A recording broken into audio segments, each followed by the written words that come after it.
I am pretty nervous about today's video. I don't know why. I think it's just one of them where I'm a bit like, oh god, I want to do it right. But today I am going to be talking about my endometriosis journey. It is something that those close to me know that I do suffer with, and it has been something that I have suffered with for quite a while now. I do have quite a I do have quite a longish story to do with it. I have put a question box up on my Instagram stories, and so many people have asked me questions, which I really do appreciate, because I wanted to try and cover as many questions as I could in this, because I know when I was in the process of being diagnosed, I would watch quite a few of these type of videos, and I was going through it. I wanted to know as much as possible about it all. So I'm hoping that even if this video reaches one person, that it helps. Want to speak about it openly. When I was thinking about making a YouTube channel, it was always something that I was going to talk about. I didn't know when. I've put down all the questions that were in my Instagram box, but obviously there might be questions that I miss that, you know, other people want to ask. So if you want to ask any already in the comments, then I will try my best to answer them down there. I'm going to try and answer them in sort of some sort of chronological type of order. The first question that I had, which I didn't even think would, the question didn't even pop in my mind, which is kind of stupid, but the first question was, what is endometriosis? The basis of endometriosis is that it is cells that should be growing in the inside of the lining of your uterus and womb, and instead grows outside of that on your other organs. Obviously, having tissue that shouldn't be there on your other organs leads to different complications, which is why some people show certain symptoms and other people show other symptoms. The second question that I got was, is it when you get bad periods? First of all, this video probably will be a bit TMI. If you are not wanting to listen to that sort of stuff, then that is fine. Do not watch the video. But yes, I guess is the answer. But it is not just bad periods, I would say, is the best way to answer that. It can be a symptom. So a symptom of endometriosis can be bad periods. And by bad periods, I mean heavy bleeding, bad pain. I remember at school, a lot of girls would talk about they would have a period that would last 4 or 5 days, and that was completely uncommon to me. I knew nothing about periods like that. For me, I had a period that lasted 7 to 9 days, with 6 of them days being very heavy.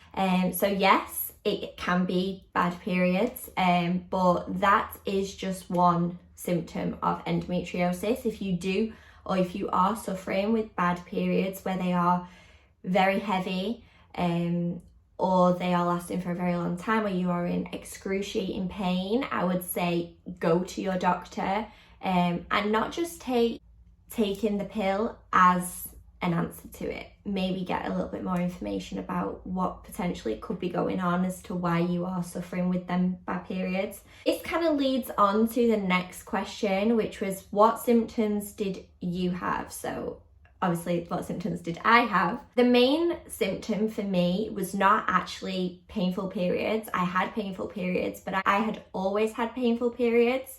So to me, that was not something that I thought was out of the ordinary. I thought that was pretty normal. I thought that was just what a period was. I would be in excruciating pain where I'm having to take painkillers every 4 hours and it not really subsiding the pain. So my main symptom was actually around my periods. The 2 weeks before I was due on my period, I had very regular periods. I know irregular periods can be a symptom, but I had pretty regular periods. Every 28 days I was on my period for 7 to 9 days. So my main symptom would be that about 2 weeks before my period, I would have excruciating stomach pains. My stomach would bloat to the point where I would look pregnant, and I know that that seems stupid, and when I talk about it, people often think like, oh, you can't bloat that much, and I wish I had pictures to prove it, but I hated what it looked like, and there was no way I was ever taking any pictures of myself looking like that. But yes, I would bloat to the extreme, and it would be very, very painful. My stomach would be incredibly tender. I couldn't even touch it. There was times, obviously, I couldn't wear jeans or anything that went tightly over my waist, because it would push down onto my stomach, and it would be so sore that I couldn't wear them clothes. I would have extreme cramping before my period, to the point where there'd be days I was completely bedbound. I was not able to get out of bed. I couldn't go to school, college, uni. It went across all year groups. So sort of the build up of that, it would sort of mean out of a whole month, so of a 4-week period, I would have 3 weeks being in absolute misery and pain, and then 1 week of feeling amazing. That 1 week was always the week straight after my period, and that week was like the best week ever. And when the pain started, or the bloat started after that week, I'd be like, here we go again, and then it'd be another 3-week cycle. I'd have my period, and then I'd be fine, and it was sort of rotating like that. Something that I wasn't too sure was a symptom, and it was actually for a long time something that I thought was the issue, was that I had large cysts grow on my ovaries. Basically, every month when you are ovulating, it's highly likely that you would grow a cyst, and you would never ever know about it. And when you have your period, it goes and you never know anything about it, basically. However, if them cysts grow to an extreme size, it can then cause complications. You can have a lot of pain, they can burst. Something that happened to me was that the cyst was so large on my ovary that it actually caused my ovary to flip. And when that happened, I sort of spoke to the gynecologist on the ward and sort of told them about some of the symptoms that I'd been having. And it was sort of alluded to that the reason that I could be having these pains is because I am having these cysts. Now, since being diagnosed, now speaking to my gynecologist, cysts can actually be a symptom as well. The next question was, how long did you suffer with symptoms before officially being diagnosed? I know that this happens to a lot of other females who are going through being diagnosed with endometriosis. Like I said previously, I had heavy and painful periods since I started having periods. So that would have been when I was about 14. However, I was in my second year of college, so I would have been 18. It'd gotten progressively worse, and it had gotten to the point where I felt like I could not, I was literally bedbound. I could not go out. I felt so unwell. Mentally, I feel like I was struggling a little bit. Physically, I was struggling a lot. I felt so ill and insecure, and like there was just something wrong, and I didn't know what was going on, and I was in so much pain. I went to my doctors. I had been in and out of hospital. I had to end up leaving my second year of college. Now, my college were amazing about it. It basically meant that all the work that I had done of the second year did not carry forward. My first year still stood, and I would come back the year after and redo my second year. So I was seeing doctors in and out of hospital, and they tested me for all sorts of things: Crohn's, bowel issues, cysts on my ovaries. They thought I had PCOS at one point. You know, they said, I'm going to refer you to go and see a specialist. I would then be referred to the specialist. Now that referral would take 8 weeks. And then I would see the specialist, and they'd say, okay, you need to go for an MRI. They would refer me for an MRI. That would take 12 weeks, maybe longer. So everything was taking a long amount of time. I ended up going back to college for my third year whilst undergoing more tests, more treatments, not knowing what was happening, in and out of hospital again. I ended up obviously going to university, still suffering pretty badly, but getting on with it.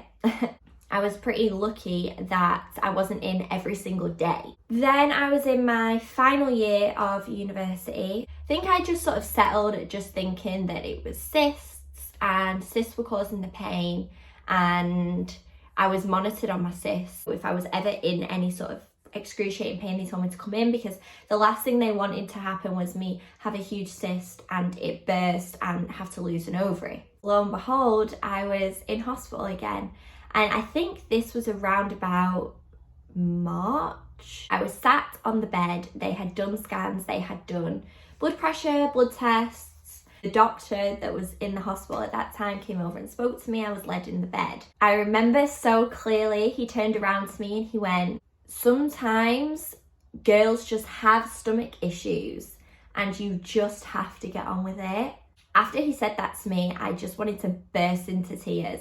And I thought, I just have to go on living feeling like this. And that was really triggering for me, because I thought, you don't understand how much of an impact this is actually having day to day. Like, I can't do the things I want to do, and I'm just told to just get on with it. My nana and my mum was in the hospital with me, and I told them what they said and they couldn't believe it. And my nana turned around to me and she went, "You wake up tomorrow, you call the doctors and you tell them you need to go and see them as soon as possible."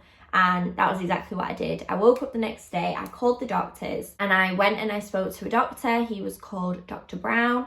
I went in, I spoke to him, I told him everything, and he said, "I think that you might have something called endometriosis. I will refer you to see a gynecologist." I got a phone call from the NHS and they said to me, "We are referring you for your gynecologist appointment. The closest place to you is a private hospital." They do like NHS referrals to private hospitals. I do want to just stress that, because from that point, everything that I received was of private medical standard, to which everything from getting that phone call was extremely quick. I got the phone call, they referred me, and I had an appointment in a week. I walked in to the hospital and I sat down with the gynecologist, who is called Mr. Simon Jones. He is the most amazing gynecologist, and I am extremely grateful that I got to meet him. And I walked in and he looked at me and he said, "Okay, tell me everything. Tell me why you are here. Tell me from start to finish. I don't care how long it takes you. Tell me every single piece of information." And I sat down and I bawled my eyes out and I told him everything. I told him everything from right from the start to dropping out of college, going back to college, having to just drop out of uni. He just sat there, he just listened, and I really felt like I could just open up to him. And he listened to it all and he said, "I can see how much this has affected you. I can see what you are dealing with." And them words were like, thank God someone is actually listening to me. And he then turned around and said, "I do think you've got endometriosis." And he said to me, "Can I book you in to have a surgery which will basically tell me for certain, for sure, 100% if you have it or not?" And literally 3 weeks later, I had my surgery and I was diagnosed with having severe endometriosis. 2 weeks after being diagnosed, I was back at the hospital and we went through our course of treatment. So overall, in terms of when I actually started going to the doctors for some sort of answers to being officially diagnosed, it was about 4 to 5 years in between that point. The next question is, what is the diagnosis process like? I am worried of any intrusive tests. It is different for everyone and it is different depending on the gynecologist that you are referred to. For me, it was that I had I can't say this word, I always struggle to say this word. I think it's laparoscopy. I don't know if I'm pronouncing that right, but I'll write it down. I've known of girls who have had to go through ultrasounds to be diagnosed. An ultrasound across obviously your stomach. You can also have an internal ultrasound. Yes, their methods can pick up endometriosis, but they also can miss endometriosis. And that was why my gynecologist was so adamant that he just wanted to go ahead and do the surgery. The surgery it sounds a lot scarier. It sounded a lot scarier to me anyway as to what actually it was. I had 2 incisions. I had one that went through the belly button and one into sort of like my groin area. They basically look around into your body and see your organs and see if you have tissue on them. They can diagnose you from a scale from mild to severe. My scar in my belly button is tiny. It's like right inside the belly button, so you can't even really see it. The second incision, which was obviously in my groin area, I basically no scar. I cannot see it at all. I would not know that it was there. Anything that stretched that area was quite painful for me. So I was unable to sort of like wash myself, get up to do much. I was quite fortunate that I had people that had taken time off work that I lived with to look after me in that period because I was unable to do anything really myself. But within the second week, I was pretty much back to normal. The only real thing I needed to look out for was just making sure that my wounds were obviously clean and there was no infection or anything like that, which is just normal post-op information really. The next question, what is the treatment process like? My treatment process was not the easiest, I'm not gonna lie. Originally, what they provided me with was a pill, not the pill, it's not a contraceptive. It is basically a progesterone based pill that you take 3 times a day for 3 months, which is supposed to sort of stop your ovulation. Basically, each time you ovulate, more endometriosis tissue grows. So to keep you from ovulating would hopefully prevent more endometriosis tissue from forming.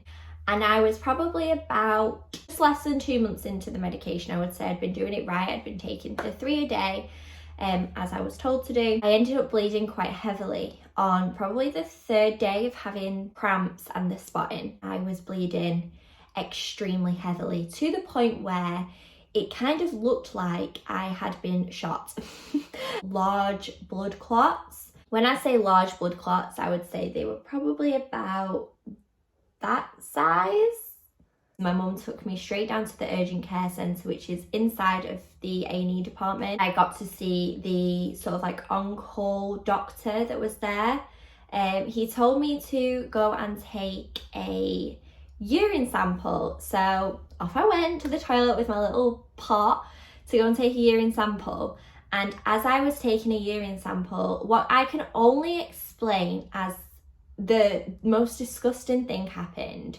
And if you are grossed out, please do not watch this part because it is disgusting. A large clump of a white thing dropped out of me into my urine sample pot. I stopped peeing completely and just grabbed the pot and went straight back into the doctor's room and was like, this just came out of me, what do I do? And I remember my mum saying I was like white as a sheet. I looked so scared. It was tissue that inside of me and dropped out. He said to stop taking my medication and to try and see my gynecologist at the earliest possible date. So I went down and spoke to him. What he had said was that this had only ever happened to one other female in his whole time being a gynecologist. What had happened is where your body should usually stop growing tissue when you are on this medication, my body had done the complete opposite effect, which meant that instead of stopping the tissue from growing, it had grown at a rapid rate, which then meant my lining was so thick of tissue, it had started to tear away which was why it was dropping out of me. He said I could not go on that medication anymore, that I would have to go on to a separate treatment. The separate treatment that I was put on is Zoladex, I think. At that time, it was an injection that I got every month into my stomach, and it would basically put my body into a state of the menopause. I would have symptoms of the menopause, but I could not go on the medication for longer than 6 months at a time. 6 months went fine. I genuinely had hardly any pain at all. I did suffer with extremely bad hot sweats. I had these bad hot sweats, but I remember thinking it is so much better than what I was going through before. I felt like a completely new person. I felt like I could go and plan to do things that I wanted to do. The bloating had completely stopped. It was incredible. The end of the 6 months actually coincided with the beginning of lockdown. So this was March, April time of 2020 last year. I suffered really badly then within that time. So my periods came back as normal. They were the exact same as what they had been, the exact same symptoms throughout the whole of that time. And it was very difficult. Fast forward to probably when things just started to open, sort of like when dentists started opening, doctors obviously started opening. He got me straight into the surgery, and he said, unfortunately, it looks like the next process of your treatment is going to have to be surgery. So this basically means that my course of treatment for the foreseeable future will be a surgical treatment where they take away the tissue that has grown onto your organs and they burn it all off. So he put me back onto the original treatment that I was on, but at a higher dosage. So this means that I only need to get my injection now every 3 months instead of every singular month. I actually had my most recent one probably about now a week and a bit ago. It is a injection that they put straight into your stomach. It lasts probably about 3 to 4 seconds. It is painful, but it's every 3 months. So it has been now a week and a bit, I think, since I had my last appointment. I obviously end up getting a bruise. It is just here, so just right to the belly button. I do have like a slight mark and some bruising around that area. Obviously it is sort of going now because it has been, like I said, because it has been like a week and a half. The week, I would say, after having it, my stomach goes really swollen and it is extremely painful, but it is a price that I believe is worth taking. I have been referred to the Endometriosis Centre and I am on a waiting list. I went onto the waiting list November 2020 and I am still on the waiting list today. For now, I am good. I am a lot better. I feel like a completely different person to the person that I was 3-4 years ago. I will be going ahead and having the surgery as my treatment. I am pretty nervous. They've said that it's going to be a bit more extensive than my previous surgery, which was obviously my diagnostic, and they have said that I will have more scars. Yeah. Next question I had a couple of the same questions. So I had, does it affect fertility? Can I have children? And does pregnancy cure endometriosis? Now, all three of them are pretty not the same, but I will discuss it as one topic. Whether or not your fertility is affected depends on where your endometriosis grows. So if you have endometriosis that has grown all across your fallopian tubes and your ovaries, then the chances are that you will probably struggle to conceive, just because there is that blockage in the way, which would make actually conceiving very difficult. I believe that my fertility is okay. My gynecologist actually makes a really good explanation of it, where he says, the treatment that you are having now is to preserve the fertility that you do have. But the question of, does pregnancy cure it? I do not know the answer to this. I'm pretty sure pregnancy doesn't cure it. Like, Otherwise, I'm sure doctors would start telling you to have babies, but my gynecologist has not told me to have any babies to cure it. I do have that lingering thought process at the back of my mind that eventually you're gonna have to start talking about it and thinking about it. Hopefully when I decide I want to have children, it'll be okay, but if not, I will have to deal with that at the time. I don't want to worry about something that I don't know yet. I'm just gonna leave that in a little note of that, and I'm just gonna put a little pin in it and I'll come back to it hopefully when I'm like 30.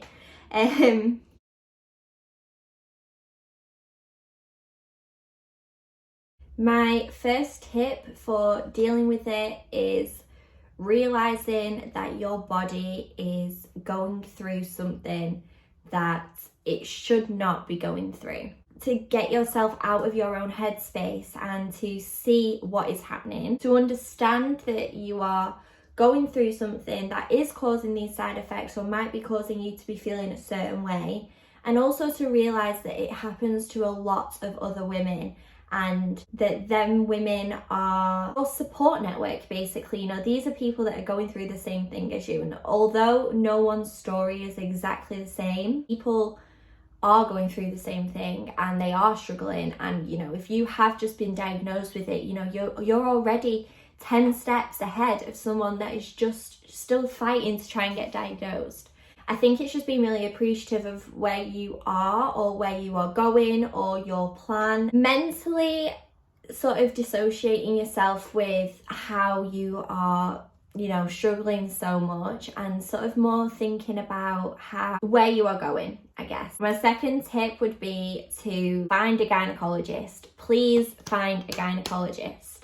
It feels like you're speaking to someone that really cares and really wants to help. Also, having a really big support system, whether it is your friends, your family, your boyfriend, your girlfriend, anyone that you can open up to, anyone that cares enough to listen to you. It's important to have them people around. Also, I think mentally looking after yourself, doing things when you can do things that make you happy, whether it is just, you know, going for a bath and watching a movie like cuddled up on the sofa, or whether it's, you know, going out to a theme park, like doing things that when you can do them and enjoying them, and then at least, you know, when you are having them bad moments, you've also got them good moments to look back on. It's really difficult because what works for me isn't necessarily going to be what works for you. You can go on the Endometriosis UK website and find out so much more information, listen to people that are dealing with it. You know, there's a lot of charity events that go on, meetups that endometriosis charities do. It is something that I really am passionate about,